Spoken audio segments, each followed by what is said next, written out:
What up, y'all? Welcome back to the Ruin the Bottom podcast on YouTube. This is going to be a YouTube episode. It will be out on podcast, but I haven't made the decision that I want to focus more on the YouTube stuff, YouTube content, and that's the goal and plan. I think a lot of people are interested in watching me on YouTube more than they are really with the podcast.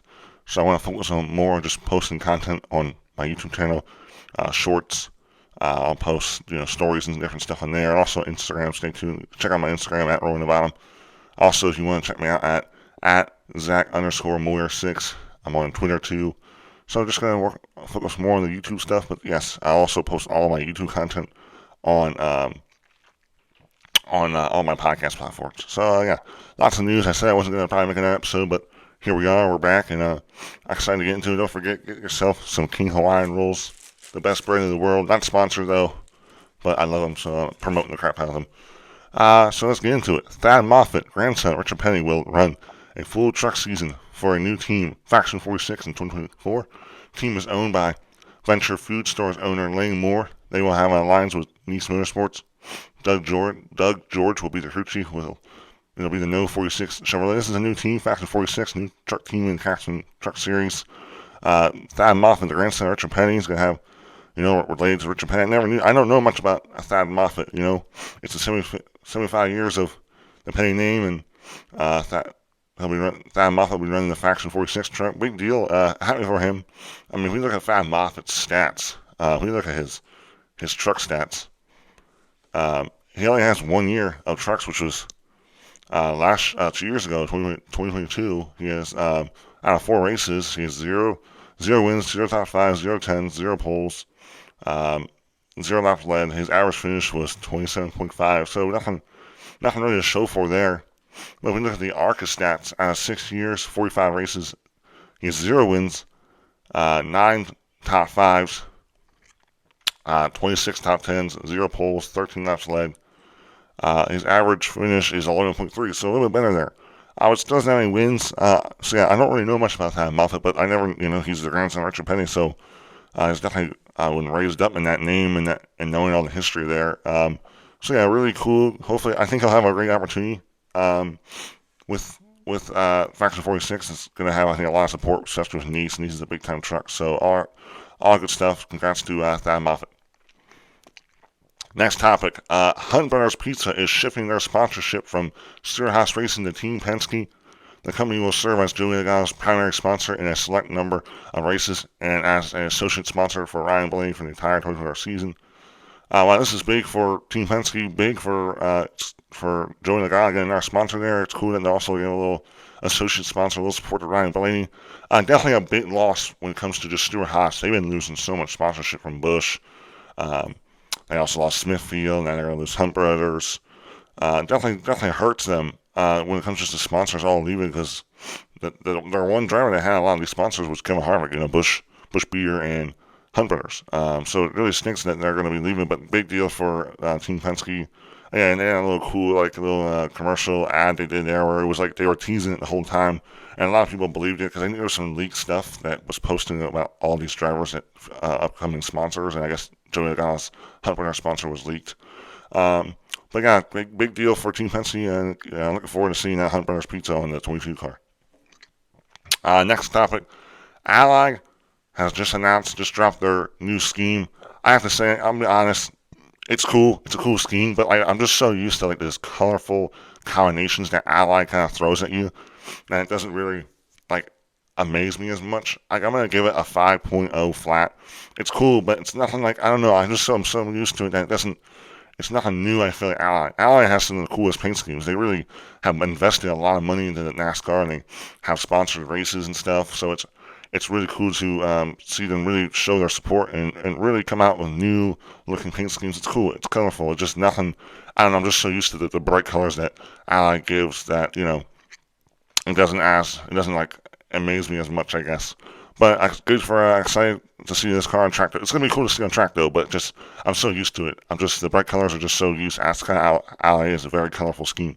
They went from Jimmy Johnson, a very basic colorway, black with a little purple Ally logo, and then they had a little silver action, white action color base. And now they're with Alex Bowman, they come out with a lot of colorways, which is cool though. So looking forward to seeing it on track. Next topic. There was on the Money Lap podcast, I think it was that Landon Castle and Parker Clearman host. Adam Stern, who works for Sports Business Journal, came on there and talked about. There's a video. I'll pop it up right now. But the video is pretty much, showing that, he talks about how I'll leave a little thing on X here that he posted. But in regards to the charter agreement, at whenever Adam Stern remarks, if the deal is not done by Daytona, it'll start opening up opportunities for teams to potentially pull stunts on track. And there has been rumblings about teams somehow showing their displeasure to NASCAR during a race. So it'll be interesting to see. Like this to me is a little too extreme. The fact that with this new TV deal, I think NASCAR is now really going to be pushing for more money because now there's a 40% increase in money, and I think those teams they want a little more. They want a little more cheese, a little bit more dough from this new deal. And I think the fact that I just don't understand the whole they're gonna do some kind of stunt on track. Like I feel like if they would do anything crazy like a boycott or they would all come down pit road or something. I just think that's just not going to be a good look for your sport. You're gonna jeopardize. You're gonna hurt your sport more than really prove it. You're gonna prove your point, but that's gonna hurt fans. Fans if they're at that race when they do something silly like that, that's just not going to be a good look for their sport. And I don't think it's that extreme, but I do think I don't know what they would really pull though. I just don't get what they could pull. I hope that this is not something that actually could be legit happening. But yes, I think NASCAR. I hope the teams get the money because they deserve the money. It is kind of crazy though with TV ratings being down this past year that they still are getting that much money, 40%. I think teams they want more money, right? They want more of that TV money. That's where it comes. So I guess the charter agreement. They also want the charter agreement to stay. I hope NASCAR can add some charters. I want them to get over the 40 plus cars, what they used to have. Now it's 36. I think you can offer. I think more teams want to get a third car in there, but there's no charters. So I think if they can open up the opportunity of getting more charters in there, it would be all good for the sport. Also, it'd be a little bit cheaper for teams, right? You're trying to cut costs. Well, I think if you want to get more teams in there, you could always add more charters for a couple million, but I think more charters are great, but yeah, I just don't see. I think these remarks are interesting. They're interesting that this could actually be a thing, but I don't think they're. I just think it's a little too extreme in my opinion, because I think it would hurt the sport. But yeah, interesting stuff from Anna Stern and the Money Lap. I'll post their little podcast about this. I'll put the link to their podcast down in the description if you want to go check it out. Next, Rockingham Speedway. Commissioners request Commerce to prioritize getting Speedway race ready. So, Rockingham, old track. I think the last race was back in 2002, 2001. And ever since they got a $9 million from the pandemic recovery grants. So they got $9 million from, the Carolina Department of Commerce. I believe is what they're saying. So they got a bunch of money to help renovate this track. I think all tracks in the Carolina area got this. And right now they're really trying to get this speedway back. They want all the money from this, all the money that they've been granting. I guess they've been trying to send requests to the commissioner or the Carolina Department of Commerce to be able to grant them more money so they can start investing more money into the track. And I think this is interesting because, there's a lot of talks that, that there's that people really want Rockingham back. And if I look at a quote from Gardner, stated that they made a request in October of 2022 for $3 million for paving and resurfacing of the track, followed by a request of just over $1 million in October of 2023. Gardner said about $450,000 of that his second requests have already been spent. So they've been requesting a bunch of different money to help renovate this track. Also, there's another quote. I'm pretty confident that Commissioner Watkins' motion covers what we're talking about. Grooms asked Gardner. My biggest thing is for that track. I want him to go to the big track. I want anything that comes through this board necessarily that we agree that you commerce can look at this and spend it how you want. I want what we vote on to go to the racetrack and bring back NASCAR. So this commissioners of North Carolina, Rockingham, whenever that is, they really want to get this Rockingham Speedway back on the schedule. They want to be able to host NASCAR races there. And there's a lot of speculation. NASCAR could be going back to one dates, right? They want to maybe have one date for track. That's what drivers think. Maybe fans want that because I agree with that. I think if you get one date for track, you're going to get more sellouts. I think you can make it more of like an event because that's what they kind of want. They want to get more of make the race bigger than just one. Another race. There's a lot of races on, but also I think it's going to be hard because Rockingham's about an hour and a half from Charlotte. It's in that North Carolina area. That's kind of like the capital of NASCAR. So I feel like it's too close to all the other racetracks in that area that I don't know if the fans would if NASCAR would see it as big of a priority because it's not. I don't think they could get if the fan turnout would be big enough. And also, it's a privately owned track. It's not owned by NASCAR, which is ISC, or it's not owned by Speedway Motorsports, which owns. So ISC and pretty much either NASCAR or SMI, Marcus Smith owned racetracks. This is an independently owned track. I think the only independently owned track might have been, might be Pocono. I don't know. There's probably some other tracks in there that I don't know. I don't know if Road America was independently owned. That might actually be owned by NASCAR. I don't know. But Road America isn't on the schedule anymore besides, I think, Xfinity. So I think it's going to be hard. I would love to have Rockingham. We see they just got North Wilkesboro back. Now that's going to have it. They just repaved that thing. They also just repaved Rockingham.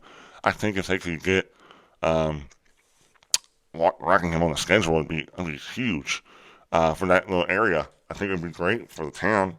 But it just depends how big the fan turnout would be because you already have a lot of the tracks. A lot of the big tracks are located in that Carolina area. So I don't know. I want it back, but the closest thing I can see them doing is bringing back trucks or Xfinity. Cup's just gonna be a long shot, man, because you're gonna have to get rid of that track. But I think there's many tracks. Like I would love to see them get rid of one at Richmond Gate because I don't think Richmond has produced good racing and give it to Rockingham. Because that's I think I was checking on the maps, the location app, but you look up how far something is. I think it's about 4 hours from the track. So that's far apart, I think they could, but it's just privately owned.